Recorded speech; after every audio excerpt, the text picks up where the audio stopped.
Be it a flood, a fire, an earthquake, or a tornado, natural disasters have the power to destroy your home in a matter of minutes. But there are people who stood up to the elements. These are the people who protected their homes against all odds. Let's take a look at the top 15 ingenious ways people have saved their homes. Number 15, Dutch cables. It goes without saying that strong winds and roofs don't exactly mix, and in some cases a particularly strong gust can get under small spaces between the roof and the wall and lift it straight off. Yet in order to protect against this, many have begun to install Dutch cables. Put simply, these are stainless steel cables made with rust-proof galvanized metal. And they're generally strung out across a roof and anchored down using a turnpike attached to a beam. And while this still allows wind to get under a roof, the steel cable prevents it from flying right off. As a result, this can be a lifesaver for many houses because it not only makes repairing the roof easier once a storm is through, but also prevents water from rain or waves from pouring in, making the house far less likely to suffer from severe water damage. Number 14, spark arrestor. While wildfires can easily burn things down such as walls, window coverings, and roof tiles, what many don't realize is that their chimney can be a prime point of entry for flammable material. That's because the opening at the top can let in unwanted pieces of debris that have been set on fire, with this having the potential to fall through and then set fire to the inside of your house. However, this can be prevented by installing a simple spark arrestor, typically consisting of a double layer of metal mesh with a cap on top. The mesh is effective in catching embers, while the mesh opening allows gas from the chimney to escape. As a result, while some older homes don't have them, they've now become almost standard across new developments to ensure that people's homes do not unnecessarily burn down. Number 13, plastic wrap. While we're all for DIY projects, this one is certainly out there. That's because in the lead up to Hurricane Dorian in late 2019, a Florida woman tried to protect her home by using garbage bags, duct tape, and a few hundred sandbags. In short, she used the duct tape to plaster heavy-duty garbage bags around her property, and then put one layer of sandbags below them to keep the bottom sealed. And while we don't know whether it held up, for the sake of both her and her home, we hope that it did. Number 12, lolly columns.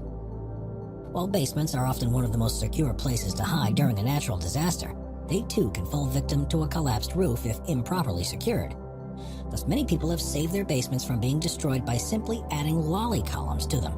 In essence, these are large columns that go from the ground to the ceiling of the basement, with them being installed into the beam.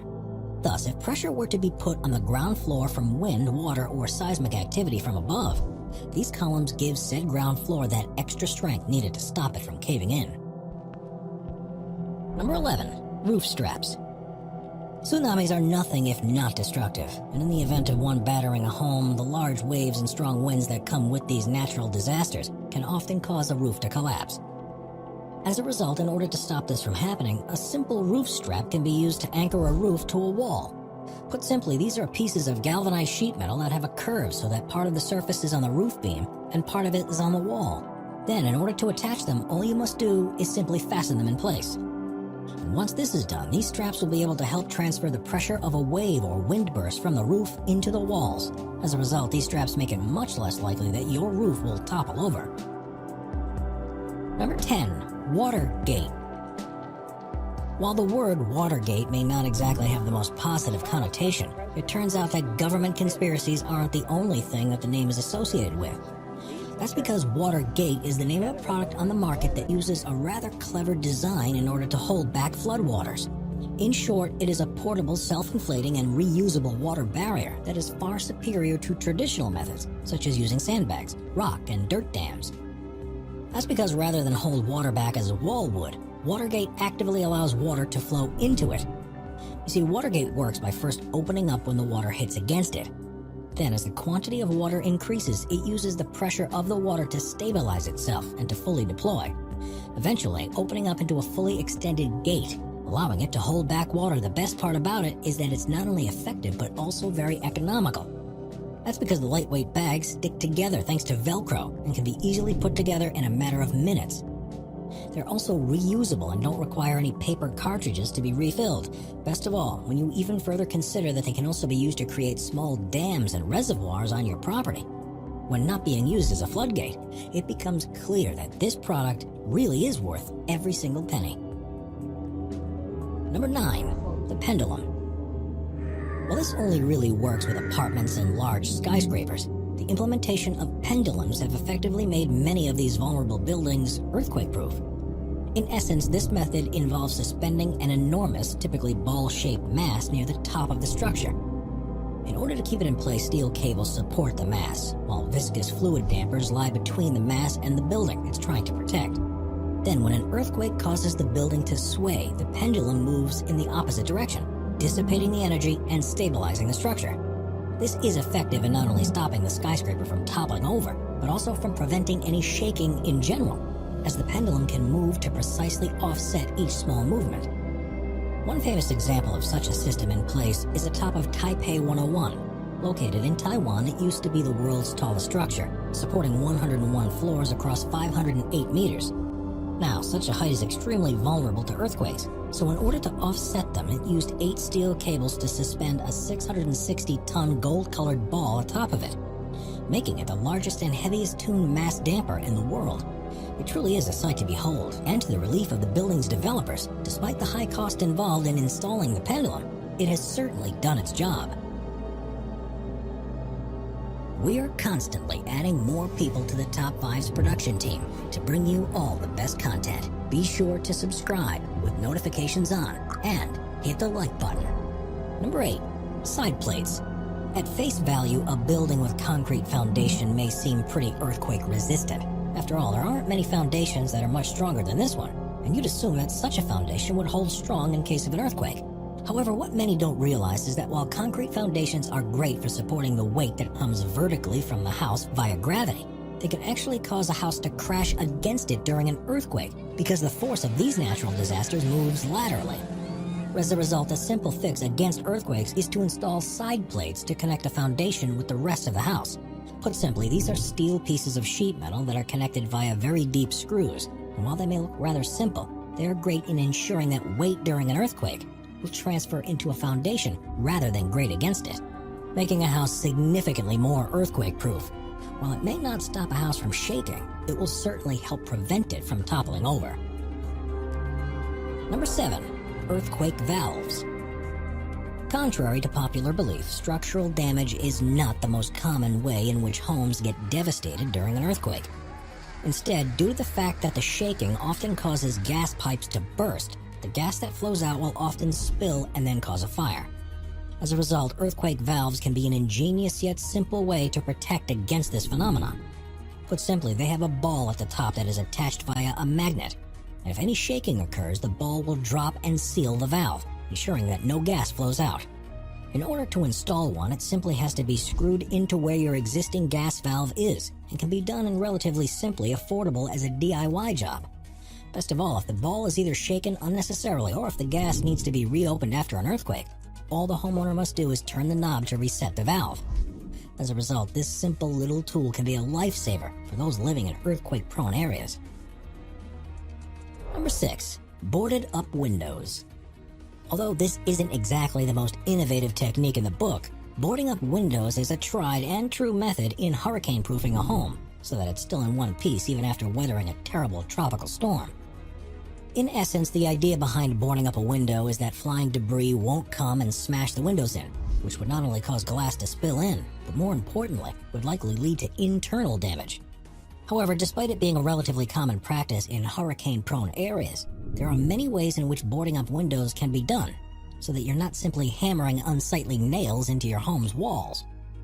Yet amongst all the possibilities out there, one of the best methods is to have a builder install detachable screw holes into your door and window frames. That way, when you'd like to board them up, you simply have to take off the plastic caps that hide them and screw in the wood. With this being a wise choice because it not only prevents said frames from being damaged, but is more likely to hold thanks to the strength of the screws. Therefore, if you haven't done so already, we suggest installing these savvy screw holders before it's too late. Number 5, wet floodproofing. While it may seem a little bit counterintuitive, wet floodproofing is a method in which you purposely allow your home to flood in order to keep it safe. And while it may sound a little strange, the idea is that by having openings within your home that will let in some water, the pressure of the water will be more evenly distributed. As a result, rather than water pressure beating against your walls and foundation, which can cause them to collapse, the water would flow through your property, preventing anything from toppling over.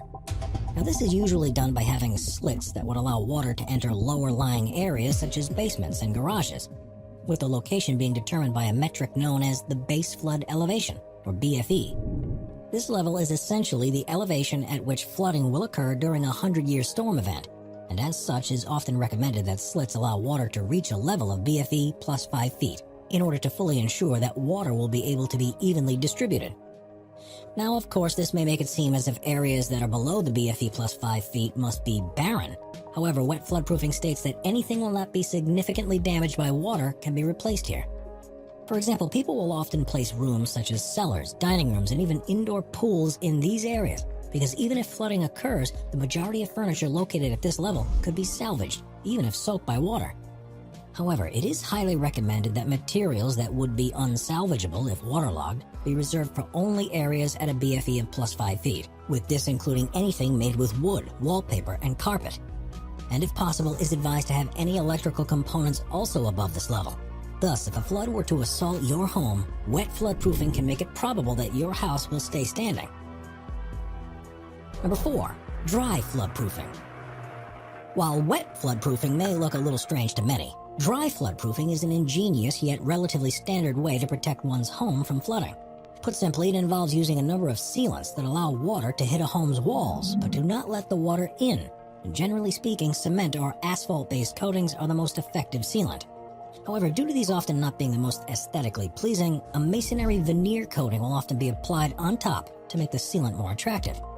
And as an alternative, clear coatings such as epoxies and polyurethanes can also be applied instead. However, they tend to be less effective.